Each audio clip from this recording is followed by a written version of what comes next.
Yeah, I still want you back home. Oh, doesn't matter how long ago, we still want you back home.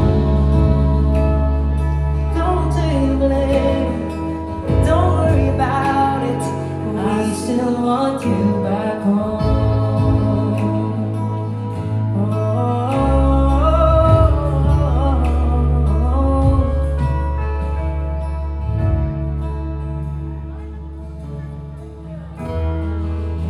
Isa po sa mga gusto namin iparating sa inyo ngayong gabi.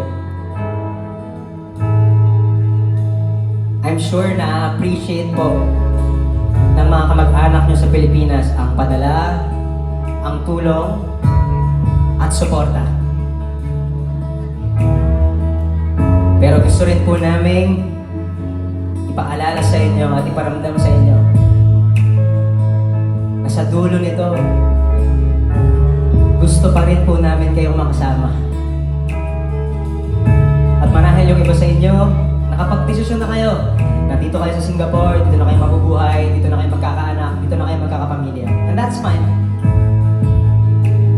But for the rest of you, alam namin sa bawat pagpasok nyo araw-araw, sa bawat remittance na pinapadala nyo sa Padala Center, alam namin na sa dulo nito, iniisip nyo, kailan kaya ako makakauwi?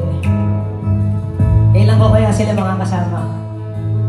Kailan kaya ako mag-birthday na sila naman ang kasama ko? Isang mahigpit na yakap po mula sa Pilipinas ang alay namin sa inyo. At muli po, ina-appreciate namin kayong mabuhay ang mga Pilipino dito sa Singapore. Yan po.